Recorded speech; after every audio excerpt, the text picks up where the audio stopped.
dɔgɔkun on tɛmɛnen ayiwa marche bolodara an ka jamana in kɔnɔ ayiwa mouvement bɛ sen na a bɛ fɔ mun ma ko M5 RFP minnu kɛlen bɛ ka jamana ɲɛma ka a jukɔrɔma don ayiwa olu fana kɛlen bɛ ka wuli ka cɛsiri dɔw boloda walasa ayiwa fanga bɛ se ka to a nɔ la cogo min na walasa fanga bɛ se ka bonya cogo min na ayiwa olu de bɛna kɛ an ka bi babu kunbabaw ye jɛmukan in kɔnɔ ayiwa walasa ka faamuyali caman sɔrɔ a ko kan an ye wele bila politiki maaw ma sa politiki maa fɔlɔ ale ye Maître Abdoulaye Sidibé ka bɔ parti kɔnɔ a bɛ fɔ mun ma ko ADP Maliba ayiwa Maître Abdoulaye Sidibé an b'a fɔ i ni su an b'i fo i ka nin weleli jaabi la ka bɔ fo aw ka parti yɔrɔ ka na an sɔrɔ an ka nin télévision soba in kɔnɔ fo Moribabugu la sa walasa k'i da don an ka nin jɛmukan in kumaw la i ni cɛ i ni baraji i ka weleli jaabi la. An b'a ni su monsieur Jara aw yɛrɛ ni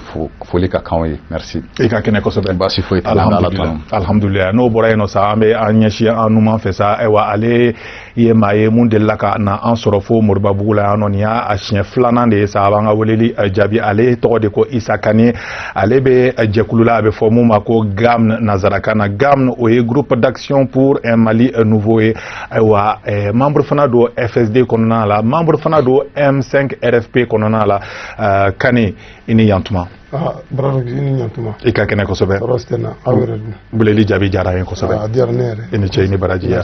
Ayiwa n'o bɔra yen nɔ sa an ka belebele sɔnna k'an ka weleli jaabi su in na tuguni sa belebele ni n ko belebele aw b'ale dɔn sa ale ye Mamadi Sisoko ye sa ale ye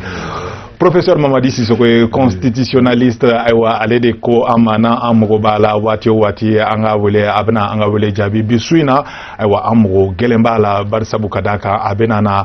sariya sunba in a taabolo a kan ka kɛ cogo min na mun kan ka kɛ mun man ka kɛ a da bɛna don olu bɛɛ de la k'u fɛsɛfɛsɛ walasa maliyɛnw bɛ se ka faamuyali caman sɔrɔ a ko kun kan ayiwa Professeur Mamadi Sisoko i ni su i ni yantuma. N b'a ni su. I ka kɛnɛ kosɛbɛ. Aw de ni ce aw de bɛ fo.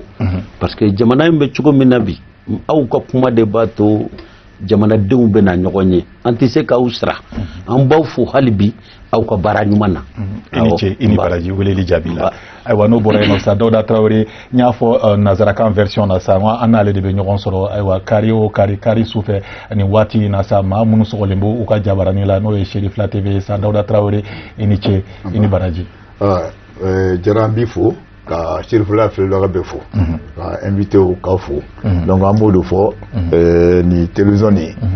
ka mɔgɔ kunnafoni di a ɲɛ kan vraiment an bɛ aw de kama donc vraiment an b'o fɛ ko débat salan débat fɛn fɛn bɛ kɛnɛ nin kan donc nɔgɔ min bɛ yen donc a bɛɛ de bɛna walawala ka yira bɛɛ la donc an bɛ aw fo kosɛbɛ ala ka ɲuman se o ɲɛna ayiwa an bɛ ɲininkali fɔlɔ sɛmɛ monsieur Sidibé la sa bi babuba jamukan in babu yɛrɛ bɛ mun de fɔ n'a u k'a ma nazarakan na ko o thème ayiwa an bɛ gɛlɛya mun kɔnɔ ayiwa bɔda ɲuman jumɛn de bɛ an ye walasa an bɛ nin cogoya min na an ka se ka bɔ a kɔnɔ an bɛ ka an sɛnsɛn ka taa o sira de fɛ wa ayiwa jamukan in babu ye o de ye Maître Sidibé ne ko an bɛ e yɛrɛ ɲininka an filɛ nin waatinin min na ko sisan o e yɛrɛ bolo bɔda ɲuman jumɛn de b'an bolo walasa ka bɔ nin gɛlɛya in ba in na dɛ. I ni ce monsieur Jara k'i fo k'i waleɲuman dɔn ka an filɛbaga bɛɛ fo nin wagati la yanni ka se bɔda ma an bɛ fɛ ka faranfasiya k'a fɔ i y'a fɔ i ka kuma kɔnɔ ko n bɛ yan ADP Maliba tɔgɔ la n'o ye politiki jɛkulu ye o de tɔgɔ la n bɛ kuma ta donc n tɛ ka kuma ta jɛkulu tɔgɔ la ko mun bɛ k'a fɔ ko ka laɲini dɔ kɛ ko ka gouvernement senkoroma tonto donc anw ka tɔn tɔgɔ la n'o ye ADP Maliba ye anw bɛ majorité présidentielle kɔnɔ an y'o baara daminɛ dialogue national inclusif kɔfɛ mun nana n'o ye parce que an tun y'a faamuya jamana bɛ niveau min na a ka kan jamanadenw ka sigi ka kuma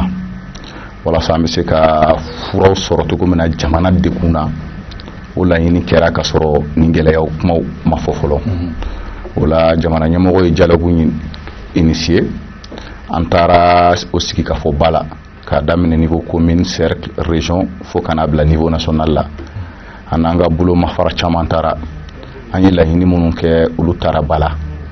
o bɛɛ de kɔfɛ an ye accord politique de gouvernance signé n'o kɛra le 30 décembre 2019 k'a sɔrɔ o accord politique de gouvernance ko daminɛna depuis mai donc kalo 8 de o kɔfɛ anw nana don majorité ko la parce que an ko an ye baara mun kɛ an ye baara mun daminɛ n'o ye dialogue ko ye an bɛ fɛ k'an sen don o lawaleyali la jamana tɔgɔ la donc o de y'an se majorité la donc baara de y'an lase bi majorité présidentielle kɔnɔ donc an bɛ kuma o de la gɛlɛya min bɛ jamana kɔnɔ bi ka kɛɲɛ ni wulikajɔ minnu bɛ sen na dɔgɔkun laban ninnu na an b'a dɔn k'a fɔ fɛn caman b'a kɔnɔ hali ni ka sɔrɔ ko dɔw de kɛra kɔsani na n'o y'a lateliya sinon tɔɔrɔ minnu bɛ ka fɔ a tɔɔrɔ dɔnnen don kosɛbɛ wa maliden bɛ ka kan la n'o dɔ ye fɔlɔfɔlɔ ye kalanko ye bɛɛ b'a dɔn ɲina kalo 7 ye nin ye kalan tɛ yen denw tɛ ka taa kalan na o dɔ ye kɛnɛyako ye o dɔ ye lakanani ko ye o dɔ ye kiriko ye o dɔ ye baarako ye aw faamuyana an bɛ tila ka segin ka kuma d'i ma barisabu ka d'a kan miniti 60 de b'an bolo sa heure kelen de b'an bolo ni jɛmukan in kɛnɛ kɔnɔ sa an bɛ kuma di maa wɛrɛ ma sa ni o ye Isa Kane ye sa ayiwa o ɲininkali kelen in de fana don an bɛ fɛ k'a dɔn n'o y'a sɔrɔ ayiwa gɛlɛya in dɔw de bɛ ka fara a kan ayiwa mɔgɔ minnu bɛ ka laɲiniw kɛ sa ko fo jamana ɲɛmaa yɛrɛ ka se ka walan sɛmɛ aw b'o olu la ni aw ka jɛkulu dilannen kɔsada in yɛrɛ la n'aw k'a ma ko M5 RFP ne ko bɔda ɲuman jumɛn de bɛ se ka sɔrɔ jɛn'an ka don tagalen ɲɛfɛ babu tɔw kɔnɔ dɛ. D'accord, Jara i ni ce mais an filɛbaga bɛɛ fo je suis pas très fort en bambara donc mais jɛkulu M5 RFP parce que ne ka jɛkulu ye FSD bon FSD fana n b'a la ni an ka association de tɔgɔ ye donc an bɛ M5 RFP kɔnɔ i ko ko avancé minnu bɛ négociation na bon jɛn'an ka se négociation yɛrɛ ma ne ko n ko bɔda ɲuman jumɛn de bɛ se ka kɛ an bolo tagalen ɲɛfɛ an bɛ don négociation d'accord bɔda ɲuman jumɛn de bɛ se ka kɛ an bolo waati in na dɛ nin waati in na bɔda ɲuman min bɛ yen i bɛ k'a ka bigi ta dɔrɔn k'a sɛbɛn ko bon n ye walan sɛbɛn o de ye bɔda ɲuman o de ye bɔda ɲuman o de ye bɔda ɲuman ok an bɛ tila ka segin ka kuma d'i ma sisan nɔ an b'an ɲɛsin an ka professeur Ba ma sa ayiwa professeur Ba ayiwa i bɔra ka kɔrɔfɔ mɛn dɛ ayiwa ale ta ye ko kuma fila tɛ yen nɔ hali san koyi u wulila ni kan mun ye ayiwa u sinsinnen bɛ o kan kelen de kan hali san ayiwa ko jamana ɲɛmaa ka walan sɛbɛn ayiwa an y'a ye k'a fɔ maître Sidibe kɔni ale donna k'a développer dɔɔni gɛlɛya minnu y'a to fo dɔ wɛrɛ fara la kan sisan nɔ a bɛ ɲini ka na kɛ tasuma ye ayiwa tasuma an bɛ fɛ k'a kunbɛn ayiwa e yɛrɛ bolo bɔda ɲuman jumɛn de bɛ se ka sɔrɔ an bolo jɛni tasuma in ka cari fan bɛɛ dɛ. ne bolo sigikafɔ dɔrɔn sigikafɔ an b'o de dɔn Mali la fɛn bɛ kɛ Mali la min ka jugu ni nin ye an bɛ sigi an b'a fɔ a bɛ ban sigikafɔ dɔrɔn de ye solution ye mais nin bɛ min fɔ la a b'a dusu a dusu ka dimi de fɔ la ni maa dusu yɛlɛnnen don i bɛ kuma fɔ hali i kuma fɔ ta tɛ fɛn min ye sinon président ka taa olu ye jamana maa dɔɔnin de ye maliyɛnw de ye président sigi min ka di jamana fan kelen ye ni min ka di da ye i bɛ se k'a fɔ kɛ mais constitution o de y'an ka gafeba in ye o de ye président sigi tagacogo de bɛ président na sigicogo de b'a la bɔcogo de b'a la awa ni kɔni ye kuma ye dɔrɔn u b'a fɔ k'u ka dimi de yira wa o dimi y'u kan'o jati mɔgɔw kan'o jati hali bi ne b'a deli majorité mɔgɔw fɛ minnu bɛ fanga la u ka kuma in bɛɛ to yen u k'u wele u n'u ka sigi u n'u ka kuma solution foyi t'a la f'u ka sigi ka kuma ne b'o dɔrɔn de dɔn. kuma ɲɔgɔnya kana kɔ tigɛ cogo si la kuma ɲɔgɔnya man kɔ tigɛ an bɛ ɲinɛ nin ko kun hali a tɛmɛ u bɛ ɲɔgɔn dɔn u delila ka baaraw kɛ ɲɔgɔn fɛ olu de ye balima ye u ye furu ɲɔgɔnma ye donc n'u sigira ka to ka sigi ka ɲɔgɔn lamɛn i b'a ye nin problème an bɛ ɲinɛ ko ka ko wɛrɛw o de ye maliyɛnw bɛɛ ka laɲini ye ayiwa Bokele an ka taa ni ɲininkali filanan ye. ɲininkali filanan ye mun ye monsieur Sidibe i Jara ye ɲininkali dɔ k'i la a daminɛtɔ ADP Maliba a bɛ majorité la mais n b'a fɛ k'a yɔrɔ min dɔn sisan an bala ka nin waati in na kuma dɔ bɛ M5 mɔgɔ da ko la démission du président donc RMB ADP Malbala depuis nous comment borani yala est akilina ni be se ka faamuya wa président se ka démission du président est ça se ka kewa inche mangele ambolo bokele ibe haketo mɔgɔ bɛ se k'a fɔ président ka démissionner o ye k'a fɔ da la o ye demande ye tubabu b'a fɔ ma ko liberté d'expression professeur bi tabali kan olu ye sariya dɔnnabaw ye nka n'i ko ko fo a ka kɛ hali bamanankan na an yɛrɛ fɛ kuma fila don a kɛ i b'a kɛ diyagoya donc a bɛ kɛ gɛlɛya ye anw bolo fo a ka kɛ ni y'an ka jamana taabolo ta k'an ka jamana sariya sɛbɛnw ta k'an ka jamana lawaleya ta anw ɲɛ t'a la k'a fɔ o kan ka kɛ exigence ye nka ni président yɛrɛ y'a dɔn n sɛgɛnna n degunna n tɔɔrɔla n b'a bila n yɛrɛ ye mɔgɔ si tɛ se ka mɔgɔ jalaki mun na i démissionné na nka n'a kɛra fo diyagoya ye o de bɛ kɛ kuma wɛrɛ ye wa alhamdulilayi su in na an ka tabali kan sariya dɔnnabaw bi yan n'o ye constitutionnaliste ye parce que jamana fonctionnement jamana bɛ mara cogo di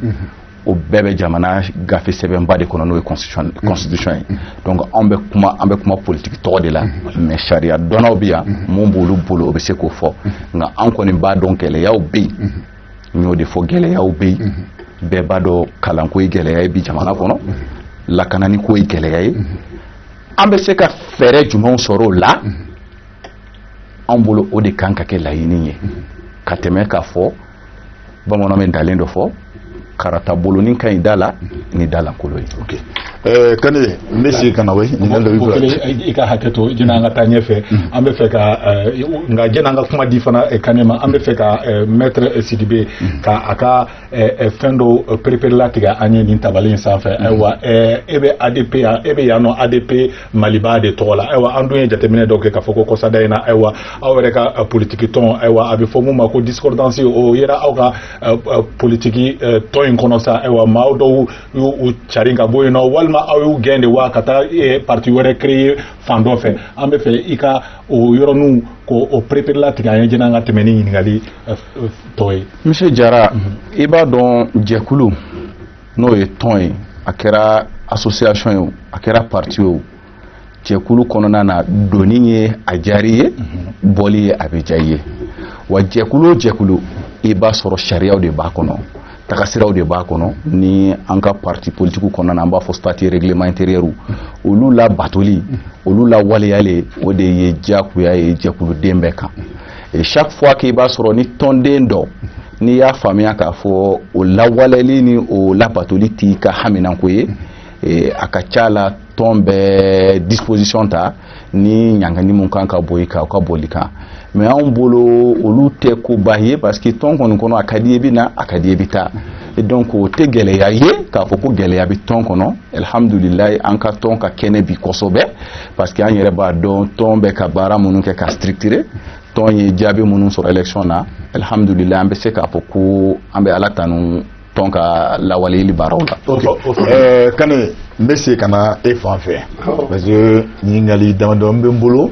mais sani n ka don kuma na n b'a fɛ k'a dɔn a y'a fɔ ko IBK ka démissionner Assemblée nationale ka ci mun ye cour constitutionnelle o ka ci mais n b'a fɛ k'i ɲininka est-ce que bɛ se ka danfara don mɔgɔ la ɲɛna résultat provisoire ani résultat définitif o kɔrɔ ye mun ye e yɛrɛ bolo. Bon, n b'i ka kuma yɛrɛ régler dɔɔni parce que an m'a fɔ ko cour constitutionnelle ka ci assemblée ka ci. Maintenant n'i ka kuma tigɛra i ko n bɛ nali n'i y'a y'i ɲininka i ko an m'a fɔ a ko président ka démissionner mais an m'a fɔ ko assemblée nationale ka ci. Bon maintenant a fana m'a fɔ ko ka constitutionnel fana ci. Ayi a ko président dɔrɔn ka démissionner. Awɔ n'ale taara u ni bɛɛ bɛ taa o mais an tɛ an sinsin kelen kelen de kan quoi. Sinon an ko k'ale ka taa n'a ka régime n'u taara nin bɛɛ bɛ taa. Mais n'ale bɛ fɛ ka mun f'i ye. Bon je ne sais pas il ko résultat provisoire and définitif parce que voilà parce que an bɔra élection na. Ɔ o kɔni bɛɛ b'o dɔn provisoire ye mun ye. E k'o ɲɛfɔ ne ɲɛna. Ne b'a ɲɛfɔ e ye provisoire ye mun ye. N'aw taara vote la vote éléments mana sɔrɔ u bɛ taa n'a ye fɛn administration territoriale la. olu bɛ mun dilan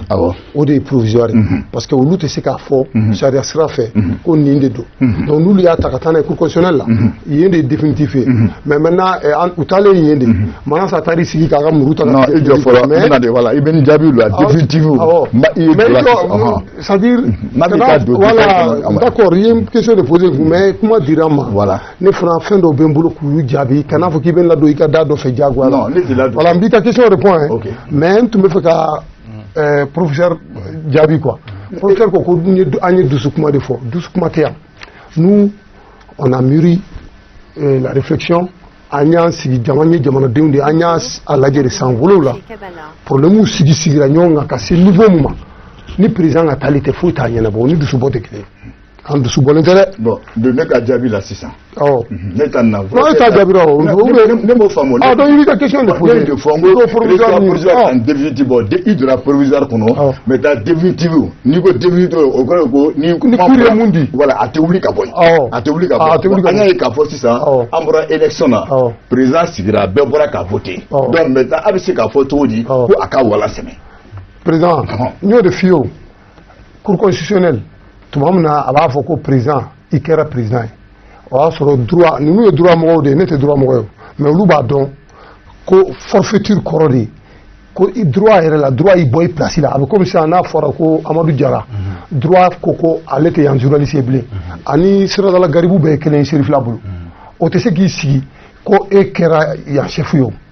mɔgɔ min ni Siradala Garibu bɛɛ ye kelen droit kɔrɔ de y'o ye maintenant ça a été en forfaiture tuma min na a b'a fɔ ko i bɛ k'a ye président donc il veut quand même que président droit fort mais en témoin parce que en gros le problème droit côté ni droit côté au lieu de droit nous violer prorogation du mandat de député au Kenya na non oui constitution violée qu'à droit violé en témoin même la loi l'article 39 des enseignants ou l'a violé pour te dire en pour droit ko problème là en problème politique là vraiment anga jamana a ka bɔ yen an bɛ na ni mɔgɔ wɛrɛ de ye ka na ni situation kuraw ye mun bɛ jamana ɲɛ. d'accord professeur. oui ne hakili la k'a fɔ kan ne ma ne satisfait a ka jaabiw la. comme a bɛ droit la sisan. n y'a fɔ résultat provisoire ani définitif. bon a ye explication mun di. constitutionnel la cour constitutionnelle n'a ye décision mun di député mun di recours tɛ yen maintenant kuma mun da président ka wala sɛbɛn an de bɔra élection na e yɛrɛ fɛ sariya yɛrɛ ko mun président ni a bɛ se ka taa a kan ka kuma mun da ni est ce que a bɛ se ka kɛ ou bien a bɛ se ka kɛ. article 94 la constitution. 94. bi kɔnɔntɔn ani naani. ni cour constitue loi organique. o fana ye segin n'a kan ni. cour constitutionnelle ye élection da yɔrɔ min a banna élection banna ye i bɛ k'a ka président o kuma tɛ yen tuguni nanbara t'o la tuguni ni cour constitutionnelle ko karisa de ye président ye hali cour constitutionnelle kura min bɛ n'a sigi kɔrɔlen yɛrɛ tɛ dɛ kura min bɛ n'a sigi n'a ko sini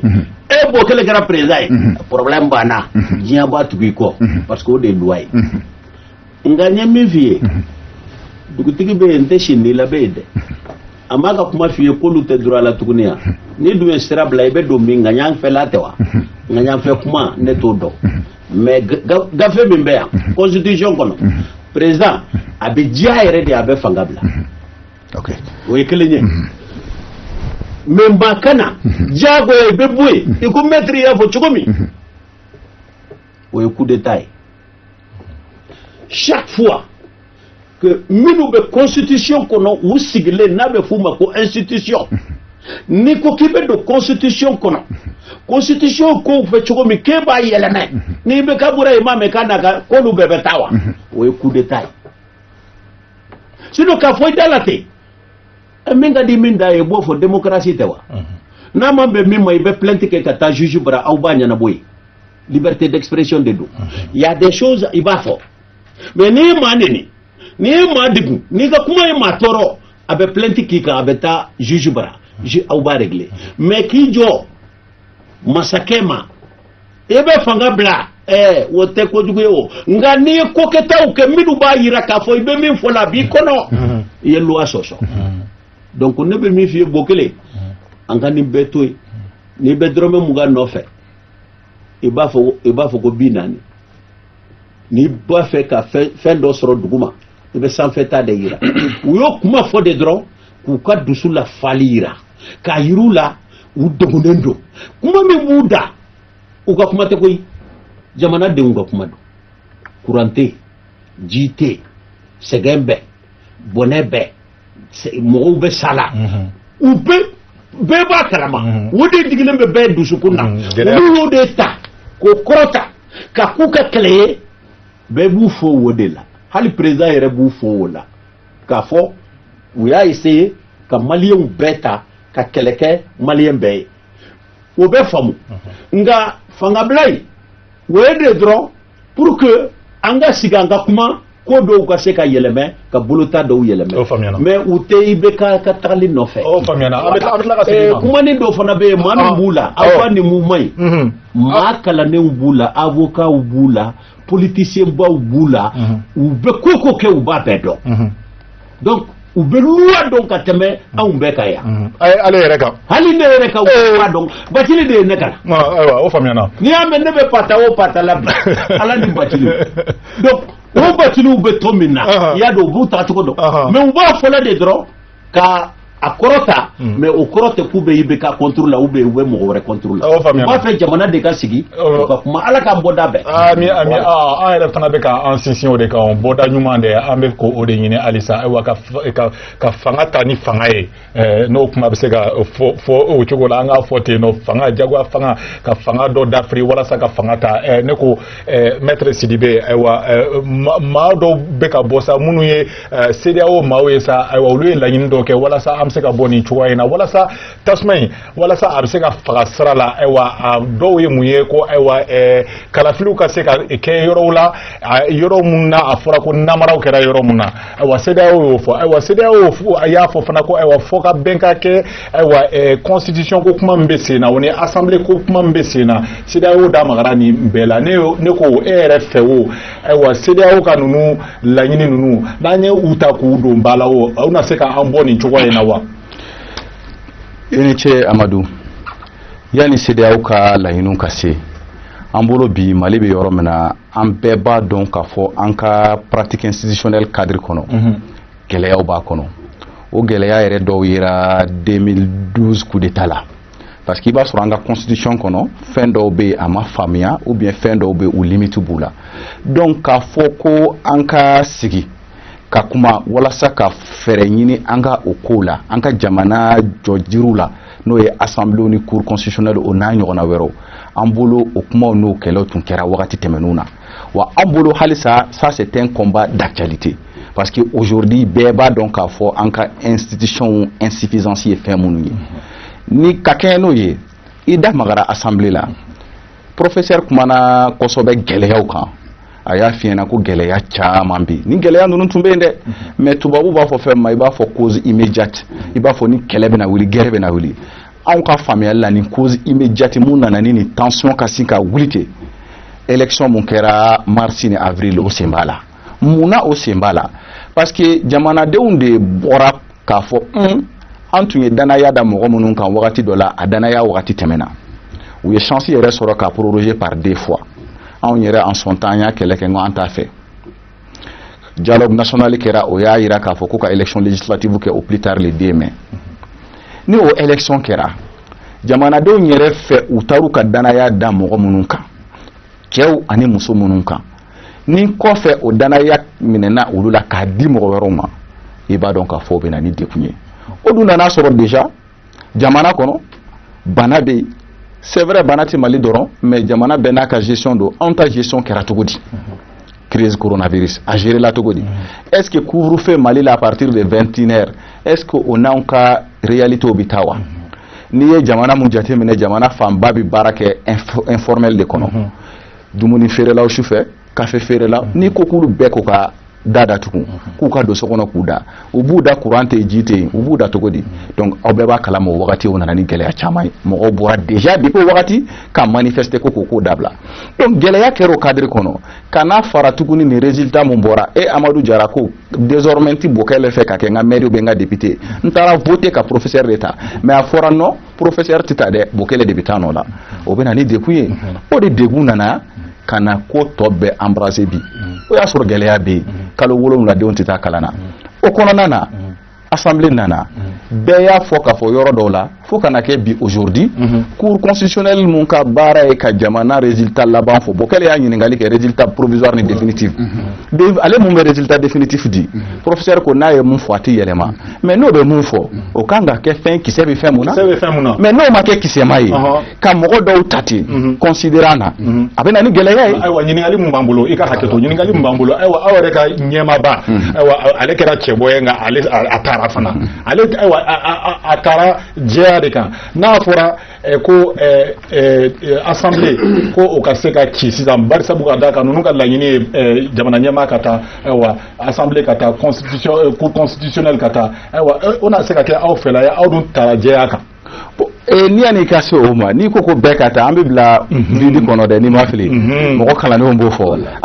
on va se retrouver dans un vide constitutionnel ne bolo an t'o yɔrɔ la an bɛ yɔrɔ jumɛn a ti sɔsɔ k'a fɔ jamana fan dɔw bɛ yen ko dɔw bɛ jamana kɔnɔ olu man ɲi bi assemblée a kɛlen don fiɲɛma ye mais est-ce que o fiɲɛma in a bɛɛ de bɛ taa wa fiɲɛ b'a fan bɛɛ de la wa yɔrɔ yɛrɛ de la fiɲɛ tɛ assemblée fan bɛɛ la parce que résultats bɔlen aw ye journaliste ye aw b'a dɔn yɔrɔ jumɛnw na kɛlɛ wulila yen kosɛbɛ o dɔnnen don Bamako sigida damadɔni de don Kati ni Sikaso sigidaw de don yɔrɔ damadɔ de don sur 55 circonscriptions i b'a sɔrɔ yɔrɔ mun mankan bɛ 5-6 ɲɔgɔn na donc est-ce que i bɛna tɔw bɛɛ fɛnɛ pénaliser ka tɔw bɛɛ ɲanki ka tɔw bɛɛ ka hakɛ tiɲɛ parce que cour ye dɔw ka résultat kɛ i b'a fɔ a ka d'a ye cogo min na wa donc o fɛnɛ y'a damana gɛlɛya ye parce que ni équité bɛ yen ni bɛɛ kan ka bila i ka hakɛ kɔnɔ dɔ ka hakɛ dilantɔ man ka dɔ ta tiɲɛ o kɔrɔ kuma lasurunyala k'a fɔ ko ayiwa ka assemblée kɔni ci o tɛ aw fɛla ko ye assemblée cili anw ma d'a la k'o bɛ k'a solution ye parce que anw bolo o tɛna k'a solution ye parce que o ye ka problème fara problème kan mais yɔrɔ minnu jɛngɛnen don olu tilennen olu la tile olu kan faamuyana ayiwa Bokele ne kuma bɛ ka ɲa parti yɔrɔ dɔ voilà e ye kuma dɔ fɔ sisan bon on dirait que ne ka kuma kelen don toujours résultat provisoire ani définitif mais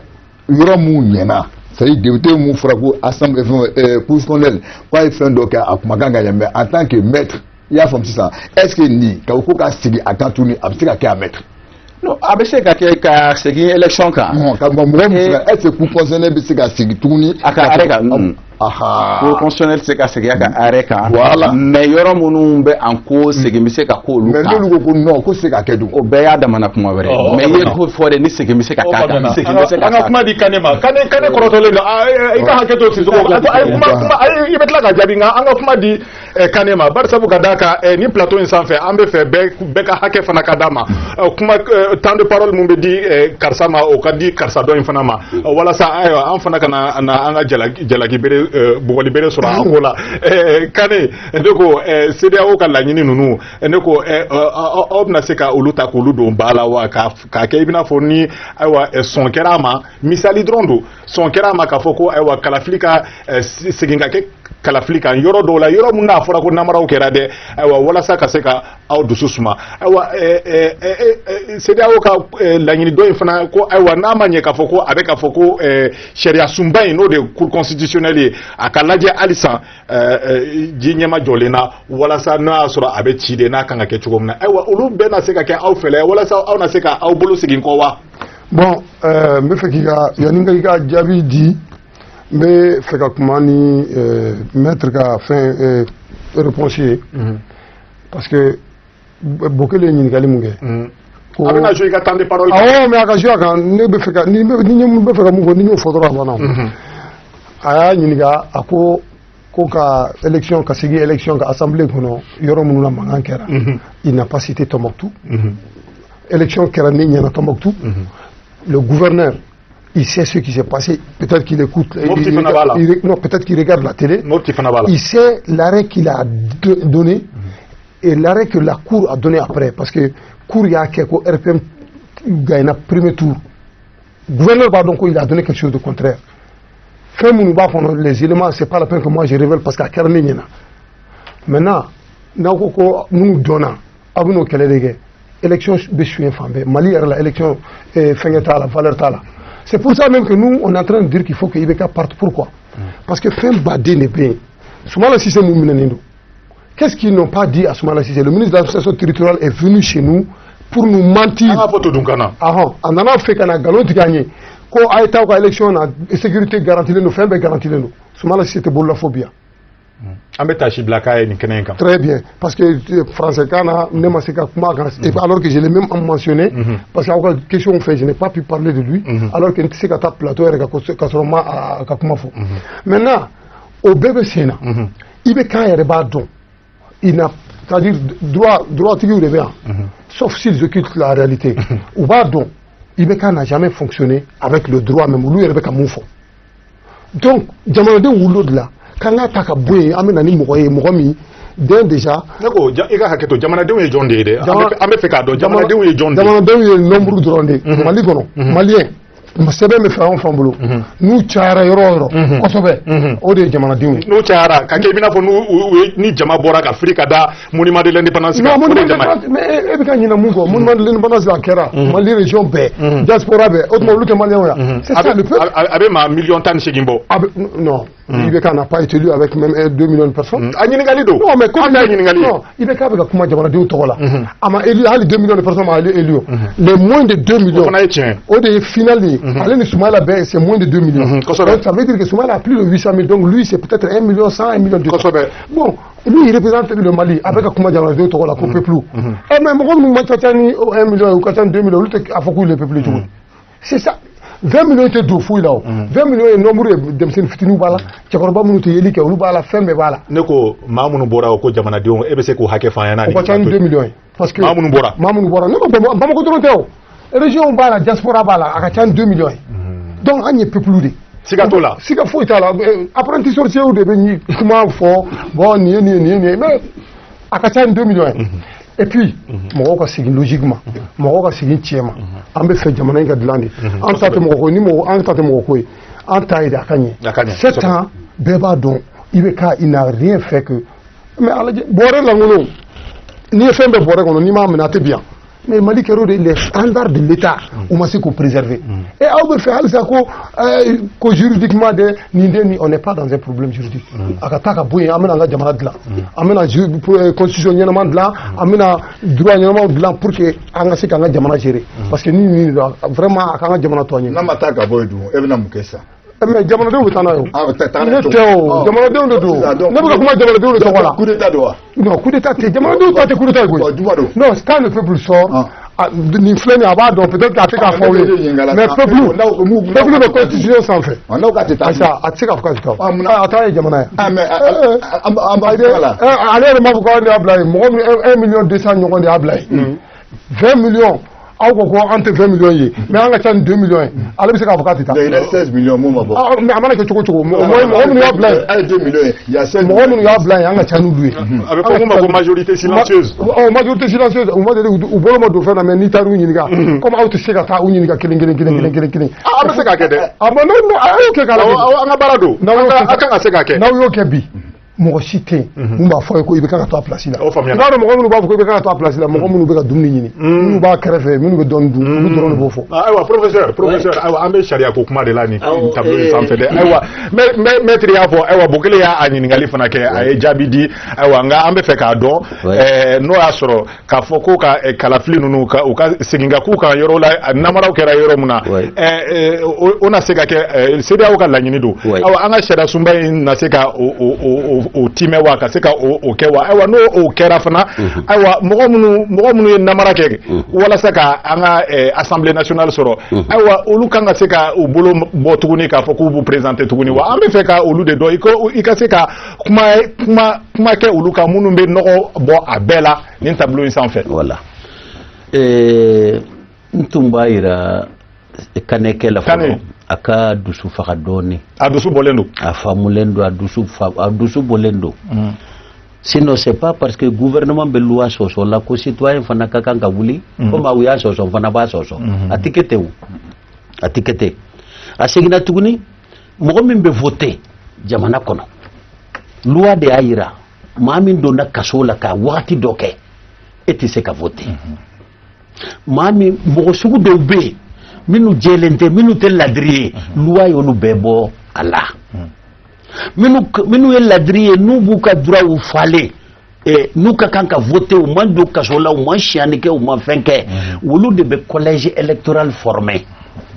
o dun n'i b'o condition na i yɛrɛ de bɛ wuli ka t'i tɔgɔ sɛbɛn n'i y'i tɔgɔ sɛbɛn i ka carte bɛ d'i ma i bɛ voter donc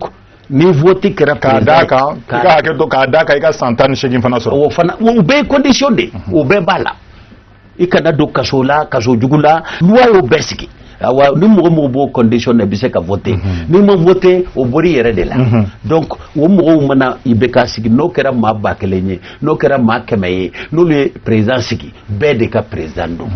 a bɛ kuma ni maliyɛnw bɛɛ tɔgɔ ye e taara ye e man taa bɛɛ de ka président a yamaruyalen don ka kuma ni maliyɛnw bɛɛ tɔgɔ ye ne b'a fɔ tabali in kan tuma bɛɛ n tɛ i bɛ k'a dɔn mais o kɔrɔ tɛ k'a fɔ n ka président tɛ dɛ mais ne ye question posé don filanan n bɛ se o bɔ kelen nin ko ye CEDEAO y'a yira ko élection partielle ka kɛ aw y'a ye sisan élection assemblée cili ko in a ye problème se maa 2 ma tabali in kan yan ninnu y'a dɔn k'a fɔ u sinsinnen don nin assemblée in kɔnɔ n'i ko i b'o yuguba sisan o da man d'olu la o da man d'olu la ninnu b'a fɛ ka don nka da gɛrɛnen don n'i m'a da kari a bɛ kɛ balawu ye donc i y'a ye a ko ka ca enjeu ba de bɛ nin ko in na donc a bɛ ta ni hakili de ye a CEDEAO mɔgɔw minnu filɛ ka na nin fɔ anw ye CEDEAO de Mali ye CEDEAO de aw kana jate ko ni dunan de nana kana kuma ta k'o coro an kunna CEDEAO ye Mali de ye parce que Mali bɛ CEDEAO de kɔnɔ Mali dugukolo CEDEAO dugukolo don wa CEDEAO nana a ka baara la kosɛbɛ a nana fana a ye miiriya minnu sɔrɔ a kɛlen ka maa 2 in kɛlɛkɛla 2 a y'u lamɛn tuma min a ye miiriya min sɔrɔ a y'o de fɔ nin ye mais a ko n'a ta a ye bɛn aw ka comité dɔ sigi n'aw ye comité sigi aw maliyɛn dama anw b'aw dɛmɛ cogo min an b'aw dɛmɛ o cogo la an ye miiriya min fɔ aw yɛrɛ b'a lajɛ a bɛ la boli cogo min aw b'a bolo cogo la mais o kɔrɔ tɛ ko CEDEAO nana décision cora kun na bon u ye min fana fɔ a bɛ se ka kɛ députéw yɛrɛ minnu donna namara la n'u y'a dɔn k'u tacogo man ɲa u bɛ se ka b'u yɛrɛ ye u b'a fɔ vraiment f'i ka kɛ maa ladiri ye o la dɛ ne tɛ ladiri ye en tout cas hali ni ye ladiri ye n ka élection man ɲa jamana bɛ ɲini ka wuli an b'an ka mandat bila a bɛ fɔ o ma démission volontaire loi bɛ ta k'a fɔ nin député ni nin député ni nin député y'a yira ko komi problème b'u ka élection ko la awa u démissionnera u ka mandat la o ye article 1 article 2 b'a yira k'a fɔ bon pour que k'u remplacer élection partielle bɛ na organiser et constitution de a yira ko gouvernement ni assemblée de bɛ loi ta pour que ka élection ko bɛ ɲɛnabɔ ni o loi y'o o fɔ ko élection partielle bɛ kɛ problème man b'a ye o député yɛrɛ fana ni ninnu y'i ban ka taa maa minnu eli cogo man ɲa u y'i ban ka taa maa b'i ban ni place façon a tɛ taa gansan dɛ f'a ka ci dɔw darɔ dɛ awa ni ne elira ka ɲa ne dun u bɛ ɲini ka assemblée ci n bɛna n ka mandat perdu ninnu nɔfɛ n dun elira ka ɲa mandat baara kɛ n ma siyani kɛ i bɛ projet i bɛ proposition de loi dɔ dilan a bɛ fɔ o ma loi de révocation hali ni kelen de don i bɛ taa ka taa déposer assemblée la députéw bɛɛ b'a discuter vote bɛ kɛ n'a yirala k'a fɔ karisa ye proposition de loi min k'a ɲana dɛ parce que ninnu ye min kɛ u ma ɲa donc u tɛ député tuguni député bulonba yɛrɛ mɔgɔw sɔnn'o ma loi bɛ kɛ k'a fɔ karisa ni karisa député minnu élira yan u lérila yan u jɛcogo ma ɲa u bɔra la o faamuyana ayiwa wagati o loi fana b'a yira ko élection bɛ organiser bon kelen ye min fana fɔ cour constitutionnelle min filɛ nin ye n'o loi taara sisan loi k'a fɔ ko élection kura bɛ organiser cour constitutionnelle tɛ se k'i ban o ma o bɛ se ka kɛ o bɛ se ka kɛ cour constitutionnelle parce que loi y'a yira ko ni députéw taara ko élection wɛrɛ bɛ na organiser pour que k'u remplacer donc cour constitutionnelle bɛ se k'o juger loi y'a yira ko ni député ninnu gɛnna ko élection bɛ na organiser pour que k'u remplacer cour constitutionnelle tɛ se k'i ban k'a t'o proclamer o faamuyana o fana ye situation wɛrɛ o faamuyana ayiwa an ka kuma di mɔgɔ wɛrɛ ma sa ayiwa an ka réalisateur ba o ko kelen élection kelen min tɛmɛna n'a kɛra balawu ye segin tɛ se ka ko kan dɛ. segin tɛ se ka ko kan sariya y'o de fɔ. segin tɛ se ka ko kan. o b'a jira k'a fɔ an ma bɔ gɛlɛya in kɔnɔ. o de nana ni cour constitutionnel cili ko kuma in ye. Jara kuma dɔ bɛ sen na kan ne ye kuma dɔ fɔ c'est-à-dire que n b'a dɔn a papier tun bɛ e bolo kɔrɔ yan CEDEAO nalen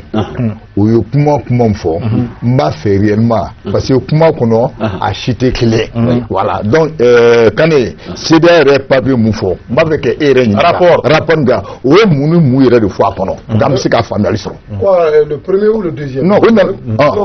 y a une fila de gars. Soumaïla. Non, mais en fait, moi, je veux montrer l'incohérence de la CEDEAO. On a là, Soumaïla Gatala, où il y a un rapport que Kaira, où il y a des irrégularités, ça veut dire que nous lui offrons encore qui est sur un dégât. Où est foyer, comme maintenant, il y a une élection ni ma réforme électorale, ni réforme politique. Pour que Kaira, élection menale, à Djelendo, parce que le problème, il y a eu là-bas. O de réforme bon il bɛ ka mun kɛ i bɛ kɛ nana élection législative kɛ a y'a kɛ a sago ye ka téléphone ci Manasa ma dɔrɔn il faut tripatouiller nin tigɛ yan nin tigɛ yan u y'o kɛ Manasa aujourd'hui elle n'a pas intérêt k'a suɲɛ ka di IBK ka mɔgɔw ma n'olu m'a wele o donc moi je parle du résultat pas du cheminement. D'accord. C'est pas parce que voilà. Et d'abord Manasa tɛ i b'a fɔ cours. Oui bon cours. Non Manasa tɛ. D'accord. Ouma Kononton de deux. D'accord c'est la cour. Mais tout le monde sait. Tu es homme de droit il va donc avoir une forme de fonctionner normalement. Bon maintenant sisan. Flanan. CEDEAO nalen. U ko de maintenant a y'a lajɛ élection kan ka minnu suyɛna aw ka élection partielle kɛ mais le fondement juridique parce qu'il se réfère à la loi électorale. Mais la loi électorale n'a jamais prévu ça. Donc, nous avons fait un débat de droit. Chez nous, le Kera, moi, nous avons 7 ans, il y a des gens qui ont fait un bouillon parce qu'il y a des gens qui ont fait tout. Ni ni be effacer a tieni be effacer il y en a ka un mois sur il va sur un an tieni donc avec ça dit amanga fond labé ka anga pour le respect même des règles juridiques parce qu'elle toucher et respecter en bas boué pour que kanani mo de en respecter comme mo contrôler ko ba respecter aw ba boué ko aw jonde na le karasita no aw jonde na sigi c'est le peuple jonde na sigi mo kelente na sigi mo chaque comportement du peuple a une réflexion. D'accord. Parce que groupe de Farlagnon mo kelente c'est qu'a fait lutter paternité FSD, on a des réflexions. MK, ils ont des réflexions. CEMAS, ils ont des réflexions. D'autres regroupements. Ça dépend où tu as Bemunga. Moi, je ne suis pas une voix autorisée pour que les filles amènent Beni. Ok. Mais où tu as Bemunga, avec fait de la passer à un malien. Ni a un peu de colon qu'elle est. Ante kolo si tu o famiyana an ka kuma di Sidibe masa barisa bu kada kan me kana an pan ale kuna aywa Sidibe an be fɛ ka dɔn wa kɔsada in na aywa FSD mɔgɔw o ni M5 RFP mɔgɔw kɔni ko jamana ɲɛmaa ka walan sɛmɛ nka o fana cogoya la an ɲɛ b'a la k'a fɔ ko aywa IBK nɔfɛmaw a kanubagaw aywa olu fana kɛlen bɛ ka wuli k'u jɔ e dun y'a i da tigɛ i y'a jira an na k'a fɔ ko e kɔni bɛ majorité la bon an y'a ye k'a fɔ ko dɔgɔkun in tɛmɛnen aywa alamisadon aywa CFR n'o ye convergence des forces républicaines ye aywa o y'u ka lajɛrɛ belebeleba kɛ n'a bɛ fɔ mun ma nanzarakan na ko assemblée générale aywa o fana tun bɛ fɛ ka taama bolo da taama belebele k'o bolo da nka o tilala ka bɔ a ma tuguni aywa sababu mun nana n'o ye an bɛ se k'a fɔ MINUSMA ɲɛma n'o sigilen bɛ an ka jamana in kɔnɔ yan nɔ o da donna kuma la an bɛ se k'a fɔ ko le représentant de l'Union africaine o fana da donna o kuma la nka an yɛrɛ fɛ yan nɔ le président du Haut Conseil islamique du Mali ale ye musolakaw ka jɛkulu in n'a bɛ fɔ mun ma ko réseau des femmes parlementaires ale ye sigi kɛ n'olu ye ayiwa ale fana da donna a la walasa ayiwa u bɛ se ka tagama yen u bɛ se ka ayiwa ka a ɲɔngiri dɔɔni walasa jamana in bɛ se ka kolo suma halisa e hakilinata ye mun de ye o kan dɛ. Jara yanni k'i ka o ɲininkali jaabi n bɛ fɛ ka n balimakɛ ka kuma dɔ latɛmɛ k'a lakile parce que n'i ko élection partielle une élection elle est partielle ou générale o fila de don. Soit a bɛɛ bɛ yɛlɛma ou bien damadɔni bɛ yɛlɛma maintenant minnu b'a fɔ k'a fɔ partielle tɛ se ka kɛ ne fɛ o ma faamuya partielle bɛ se ka kɛ dɛ partielle bɛ deli ka kɛ assemblée la yɛrɛ a fɔ mun na sariya b'a fɔ de ko vacance de siège k'a fɔ a sigiyɔrɔ dɔ tun bɛ yen mais sigiyɔrɔ langoloyara maintenant langoloyara cogo di a kɛra saya ye o a kɛra démission ye o a mana kɛ fɛn o fɛn sariya kɔni bolo ni sigiyɔrɔ langoloyara ka ban député bulon kɔnɔ a kan ka remplacer mais sariya b'a fɔ dɔrɔn de remplacement ni a bɛnna ni san 1 yani élection générale cɛ i b'a fɔ député ye san 5 ye san 4 tɛmɛna ka ban san laban kɔnɔ ni vacances kɛra sigiyɔrɔ in tɛ falen bilen parce que an bɛna don yɛlɛmali ba la donc ka kɛɲɛ n'o ye minnu b'a fɔ k'a fɔ sigiyɔrɔ minnu tacogo ma ɲɛ k'a fɔ ko kalata tɛ se ka kɛ k'olu remplacer u ma faamuya dɛ. mais il n'y a pas eu de vacances de pouvoir dans ça. Non, voilà, attendez, j'ai dit minnu b'a fɔ k'a tɛ se ka yɛlɛma c'est ce que j'ai dit professeur ka kuma na a ye situation 3 bɛɛ f'i ɲɛna mun bɛ se k'a to nin yɔrɔ élection bɛ se ka kɛ yɔrɔ kɛlɛmaw la les localités litigées. Bon, donc voilà, je veux n balimakɛ ye Tombouctou fɔ ne m'a fɔ ka liste dressée n y'a fɔ n ko yɔrɔ minnu na yɔrɔ damadɔnu n ye citation kɛ mais la liste n'est pas exhaustive n ye exemple de fɔ donc n'i ma Tombouctou fɔ ni Tombouctou b'a la o ye kuma wɛrɛ mais n m'a bɛɛ fɔ avec point à la fin donc il y a 3 points de suspension donc ka kɛ n'i ka ɲininkali ye k'a fɔ ko tagama dɔw tun bolo dara mais tagama in kɔnɔna na communauté internationale ni mɔgɔ caman ni ser'u ma k'a fɔ ko ka tagama in bolo kan k'a ɲɔngiri monsieur Diarra n y'o fɔ ne bɛ plateau la n bɛ parti politique dɔ de tɔgɔ la bi n'o ye ADP Maliba ye donc n bɛ ka kumaw de tɔgɔ la ne mana yan parce que n'i y'a jateminɛ ni mankan in wililen i y'a ye k'a fɔ a kɛra i b'a fɔ kan 2 kosɛbɛ an bɛɛ bɛ ka siran o de ɲɛ voilà kan 2 dɔ ye CFR dɔ ye M5 RFP donc CFR mɔgɔw de tun ko k'u bɛ tagama bi kunu sibiri don olu de tun ko k'u bɛ tagama anw bisimila y'a fɔ an bɛ niveau min na an kana an yɛrɛ bila o la k'a fɔ k'a bɛ tagama ka na dɔ fara dimi ni tasuma kan anw bolo o tɛ solution ye. A y'a f'u ye. An y'a f'u ɲɛna. Anw y'a fɔ CFR la wa an ka ɲɛmɔgɔ bɛ réunion fɛn fɛn kɛ avec les présidents des partis politiques de la majorité an ka kuma bisimila y'o ye. An ka ɲini ka tasuma faga. Misali la hali n'a kun kɛra aw sen kun tɛna y'a la. An tun tɛna fɔ k'a fɔ an bɛ tagama kɛ ka dɔ fara tɔɔrɔ kan. Anw bolo an ka solution ɲini o ka fusa an bɛ mun kɛ tagama la an ka kuma ɲɔgɔnya développer o wagati kɔnɔ walasa basigi ni bɛn bɛ na malidenw ni daɲuman minnu fana donna la walasa a ko a bɛ se ka ɲɔngiri a hakilinata ye mun de ye o kan. O daɲuman ninnu sont les bienvenus mɔgɔw kɔni an bɛ ni CEDEAO y'i da don an ka kuma la anw yɛrɛ ye CEDEAO ye o anw ye CEDEAO membre ye ni Union africaine y'a da don a la an y'o ye o ni Haut Conseil islamique président y'i da don kuma la mais a b'a ka rôle kɔnɔ donc daɲuman in bɛɛ la ɲini ye jumɛn ye malidenw yɛrɛ dama parce que dunanw tɛ ɲɔgɔn na o an maliden damaw de don fɛn dɔw la an y'a fɔ clairement que k'a fɔ hali président yɛrɛ y'o fɔ c'est pourquoi mankan 1 tile 2 ko ka école karamɔgɔw ka fɛn kɛ hali ni ka sɔrɔ a y'an tɔɔrɔ parce que an bɛɛ ye denfaw de ye ka denw to so kalo 7 o tɛ ka kalan kɛ k'a sɔrɔ solution bɛ se ka sɔrɔ a la ka makɔnɔni fɛ kɛ fo kalo 7 an y'a fɔ o tɛ mɔgɔ fɛlako ye mais o n'a ta bɛɛ an ye malidenw de ye. O faamuyana Isa Kane ayiwa an bɛ fana ɲininka n'o y'a sɔrɔ ayiwa daɲuman minnu donna a ko la sa ayiwa walasa CFR mɔgɔw an bɛ aw ladɔnniya fana nin kɛnɛ in kan an balimaw k'a fɔ ko jɛmukan in kabini a daminɛ an tun ye wele bila ayiwa majorité maaw ma CFR maaw ma nka maa mun tun kan ka na tableau in sanfɛ a ma se ka yan lasɔrɔ o fango o perepere tigɛ aw ko o faamuya n'ale kun sɔrɔla nin kɛnɛ in kan ale yɛrɛ kun na se ka a perepere tigɛ an ye k'a fɛsɛfɛsɛ an ye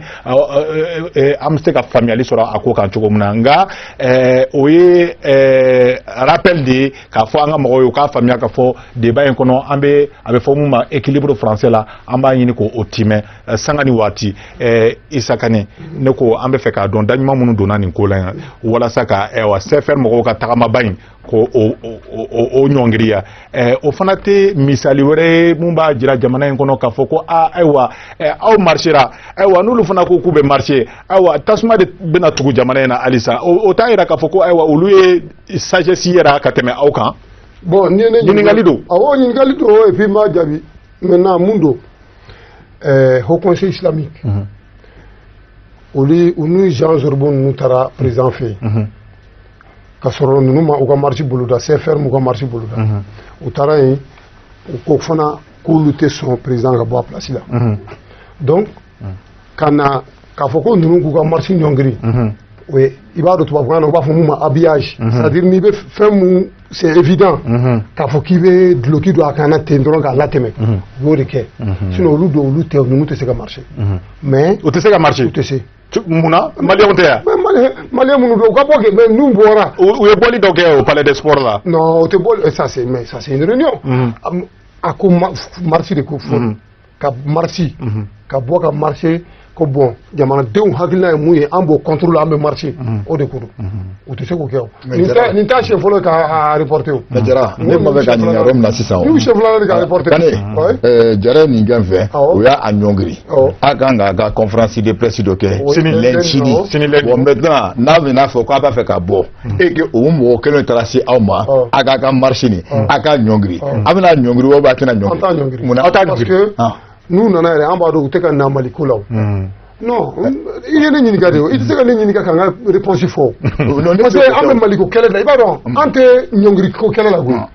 kɛlɛ min bɛ a to Mali bɛ ɲɛ an b'o de la i bɛ ka tali fana y'o de o an tɛ fɛ a ka taa ko parce que i bɛ ka de don koyi a bɛ ka Mali tiɲɛ de an b'a la taa d'accord wagati ɲɔngiri an tɛna kɛ hɔn non o t'a ɲɔngiri o parce que aujourd'hui même mɔgɔ dɔw u sera ni proposition ye minnu bɔra communauté internationale fɛ k'a fɔ ko bon assemblée bɛ ci cour constitutionnelle bɛ ci premier ministre plein pouvoir bɛ d'a ma mais an ko qu'on n'est pas dans une négociation c'est pas les pouvoirs les postes qu'on cherche o faamuyana i bɛ k'a de y'an ka jamana ci baga ye an b'ale de lata ok sisan an bɛ kuma di professeur ma ayiwa an b'aw ladɔnniya fana k'a fɔ ko an ka réalisateur n'o ye Adama S Kulubali a bɔra k'a fɔ ko wagati kɔni tɔ tora miniti 5 de ye wagati ka teli kojugu ayiwa an bɛ fɛ ka i ɲininka o professeur ayiwa ninnu u banbalen don hali sisan ko fɔ jamana ɲɛmaa de ka taa jamana ɲɛmaa n'a ka institution ne ko tan cogoya in na an na se ka bɔ gɛlɛya in kɔnɔ il faut que u ka bila u kun na IBK ka président yɛlɛma cogo t'o la tuguni o banna filanan fanga min bɛ IBK bolo ni constitution in y'a d'a ma IBK yɛrɛ tɛ se k'o di maa ma jamanadenw de y'o di IBK ma à travers un processus légal et légitime o processus kelen de bɛ se k'o pouvoir o fanga fana bɔ IBK bolo IBK ko tɛ ne yɛrɛ bolo an k'a fɔ président de la république k'o ka fisa an ka IBK tɔgɔ fɔ kosɛbɛ parce que IBK ko tɛ kosɛbɛ aw ko aw bɛ na fanga ta ka gafeba ninnu k'olu to yen mun b'a yira aw na ko n'aw nana aw bɛ gafe ɲɛnama d'aw ma aw de ye donna ŋaɲa fɛ ka na bɔ fan dɔ fɛ maa nacogo o de b'i sigi fana diya e yɛrɛ m'a fɔ ko karamɔgɔ jolen b'u cɛ la karamɔgɔ jolen b'u la mais dusu ka baara de b'u kan an bɛ ala de deli hali bi ala ka miiri ɲuman di maliyɛnw ma o faamuyana sinon olu ye kalan min kɛ n b'u bɛɛ dɔn politiciens don hakilimaw don silamɛw don Diko sen bɛ ko min na Diko y'a préparé latigɛ ale m'a fɔ IBK ka bɔ yen a m'a fɔ a ko n'i y'a yira jamanadenw bɛ hɛrɛ sogo cogo min na ni lafiya ale Diko bɛ yen mais a ma sɔn ka fɛn kɛ ko fɔ donc n bɛ min fɔ aw ye nin ka bila kun na irrégularité bɛɛ a tɔgɔ de Isa Kane Isa Kane irrégularité bɛɛ fana tɛ ko élection tiɲɛna sinon irrégularité kɛra États-Unis o vote kɛra yen o n ko an ye machine bila fo k'a compter an bolo la Mali kelen tɛ o n bɛ min fɔ aw ye a y'aw dusu jigin ni Mali ko kɛlɛ de y'aw ka kɛlɛ ye a y'aw dusu jigin an ka sigi ka kuma ni assemblée ko in fɛn tɛ se ka fara nombre kan o a fɔra de ni ninnu bɔra vacances nana ni nin député ninnu bɔra yen vacances nana élection bɛ se ka kɛ cour bɛ se ka sigi an ka dusu jigin hali bi an ka dɔn Mali ɲan bɛɛ jɛ de wa ni Mali cira bi an bɛɛ de b'a ɲan professeur Sissoko ayiwa ɲininkali gɛlɛn bɛ ne yɛrɛ bolo k'a ɲɛsin e ma e professeur ma bari sabu ka d'a kan ayiwa wagati tɛmɛnen ayiwa maa caman kun ko ayiwa ko professeur tun bɛ ayiwa kumaw dɔw fɔ minnu bɛ ayiwa jamana maracogo ko o jalaki n t'a fɔ jamana ɲɛmaaw de nka jamana maracogo ko o jalaki nka sisan nɔ bɛɛ bɛ k'a fɔ an ɲɛna minnu bɛ kuma fɔ an ɲɛna dɛ an journalistes ye dɛ k'a fɔ ko ayiwa ko professeur bayɛlɛmana ko professeur sisan nɔ a bɛ kuma fɛn fɛn fɔ ka ayiwa a bɛ ka jamana ɲɛmɔgɔ senkɔrɔma dondon de ayiwa o ɲininkali gɛlɛn tun b'an bolo ka ɲɛsin ko constitutionnalisme ye sojɔ de ka kala n'i y'a mɛn constitutionnalisme tɛ IBK ko ye IBK badamane ne ma maci IBK ma IBK tɛ n dɔn mais n ka président don question b'a me poser i y'a faamu dɔ fana ko k'i bɛ jɔyɔrɔ ɲini o la bon jɔyɔrɔ ɲini o bɛ kun jɔyɔrɔ bɛ ne bolo jɔyɔrɔ bɛ ne bolo d'abord jɔyɔrɔ bɛ n bolo puisque n ye min ye société kɔnɔ ni n b'o la a ka di min ye n filɛ ni min kɛla ka maaw ɲɛ yɛlɛ ka maaw la faamuya ka n ka jamana dilan ni ne ka jamana ye hɛrɛ sɔrɔ bi ne y'a sɔrɔ o donc ni ko kɛra cogo cogo bɔ kelen bɛɛ b'i miirila t'a fɔ an ka tɛmɛ o la an k'olu to yen an ka fɛɛrɛ kɛ dɔrɔn an ka Maliba in lajɛ kuma kuncɛ laban jumɛn de b'i bolo ni min bɛ ne bolo hali bi Ala ka hakili ɲuman di maliyɛnw ma hali bi n bɛ Ala deli Ala ka hakili ɲuman d'aw ma aw ka jamana in aw k'a bila fɛn bɛɛ sanfɛ aw ka ɲinɛ aw yɛrɛ kɔ maa bɛ kɛ min ye bɔ kelen a fɔ Jara ye dɛ maa bɛ kɛ min ye maa si tɛ se ka tiɲɛ ni y'a ɲininka wagati dɔ ko IBK bɛ kɛ président ye maa si tun tɛ da la mais dakan sa tɛ Ala ko don an ka to Ala kɔ silamɛ dugu de y'an ye an ka Mali minɛ sinon kuma caman bɛ fɔra dɛ nka i y'o ka to tan i ni ce ayiwa sisan nɔ an bɛ kuma kuncɛ kuma an b'o sɛmɛ kane fana la sa ne ko hali san o aw tɛ se k'aw bolo segin kɔ wa non yanni n ka kuma kuncɛ n bɛ fɛ k'a fɔ professeur ye ale de ko k'ale ka maître bɛ anw fan fɛ M5 RFP la kosɛbɛ a ka maître n tilala ka segin a kan a ka maître bɛ ka mun fɔ droit la n'ale bɛ ka mun fɔ droit la kelen yɛrɛ tɛ kelen tɛ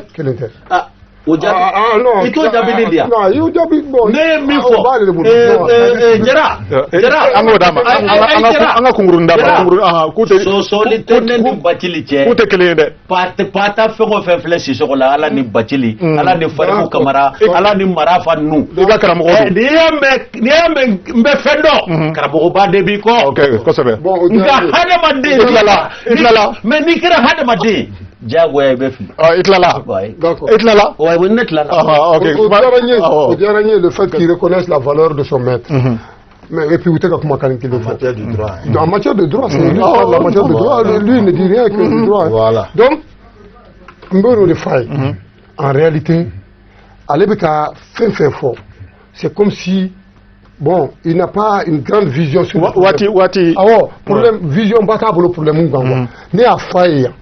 n ko problème ninnu problème juridique tɛ problème politique de don parce que fonctionnement bɛɛ ɲagamina u y'a kɛ cogo min ka d'u ye an bɛ n'o de labɛn k'a segin kɔ o tɛ se ka kɛ ni IBK ka démission tɛ vraiment et puis ne ka kuma laban vraiment en français j'ai pas pu rendre hommage à mon président Soumaïla Cissé an ka fɔ bamanankan voilà ale comme ka tâche Blake Soumaïla Cissé vraiment comme a bɛ cogoya min na Ala k'a bɔ o cogo la a bɛ cogoya min na Ala k'a bɔ o cogo la Ala k'a ɲuman s'a ma Ala k'a segin so vraiment o ɲɛna ayiwa kuma kuncɛ laban o bɛ di an ka Sidibekɛ fana ma sa wagati kɔni a tɔ tɛ hali miniti fila bɔ tuguni ayiwa Jara ka ani Bokɛlɛ k'aw fo ka waleɲuman dɔn aw sɔnna k'an wele bi aw ka plateau kan an ka kuma malidenw fɛ ka kuma jamanadenw fɛ an bolo sigikafɔ dɔrɔn de y'a solution ye Jara kɛlɛ mana kɛ cogo o cogo ɲɔgɔn faamuya mana kɛ cogo o cogo a mana bilen cogo o cogo tubabuw b'a fɔ a bɛ ban autour d'une table donc sigikafɔ in an k'o de privilégier wa an ka faamuyali la sababu mun ye anw na nin ko kɔnɔ n'o ye den ni dialogue national inclusif mise en œuvre ye walasa malidenw ye sigikafɔba mun kɛ conférence nationale kɔfɛ anw bolo o tun ye denni ye n'o o ye piste de solution fɔ ka ban k'a fɔ gɛlɛya minnu bɛ jamana kɔnɔ n'an ye fɛɛrɛ kɛ ka tali kɛ o gɛlɛyaw kan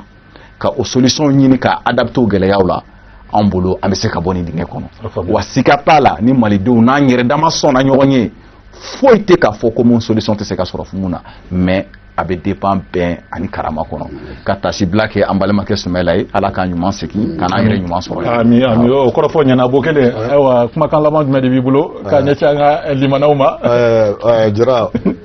comme foli quoi voilà albi ambe afo voilà bon il est débat de ça là quoi akana di mo la ini ce ni baraji aywa mo mambulo ko bi o maître Abdoulaye Sidibé kabo parti kono sabe fo mu mako ADP Maliba ini ce ni baraji amitla ga foli seme Isa Kanela fana Isa mun sona kana anga plateau in sans fait aywa ka fɛnw ɲɛfɔ na an sera ka faamuyali sɔrɔ fɛn minnu kan ini ce ini baraji i ka nin weleli jaabi la aywa n'o bɔra yen nɔ an ka professeur kɛba aywa n'o ye Sisoko ye aywa Sisoko ɲininkali aywa an ka limanaw fana bɛ ɲininkali minnu kɛ bɔlɔn kɔnɔ an fana bɛ se k'o de lase e ma nka i y'an jaabi a diyara ye kosɛbɛ Bokele o tɛ wa a diyara ye fo k'a dama tɛmɛ aywa anw ni an ka limanaw ye an b'aw fana fo dan tɛ foli mun na ka sɔrɔ ka tila ka foli n'o y'an ka équipe de réalisation ye k'a daminɛ Adama S Kulubali la ka na Musa Traoré la n'a bɛ f'a ma ko général oni Mariam oni cameraman Ibrahim Kulubali n'an bɛɛ k'a ma ko IB olu bɛɛ de tun bɛ an bolokɔrɔ yan bi sa aywa mɔgɔ min bɛ a montage kɛ sa o ye Cheickmar Sisoko ye ka foli sɛmɛ a fana la aywa k'an ka ɲɛmaaw bɛɛ fo aw ni cɛ aw ni baraji ala ka an bɛn diɲɛ waati wɛrɛ ma an na se ka ɲɔgɔn sɔrɔ ka don kuma la a bɛ fɔ minnu ma ko taga segin tɛ kuma minnu na aw ni cɛ aw ni baraji merci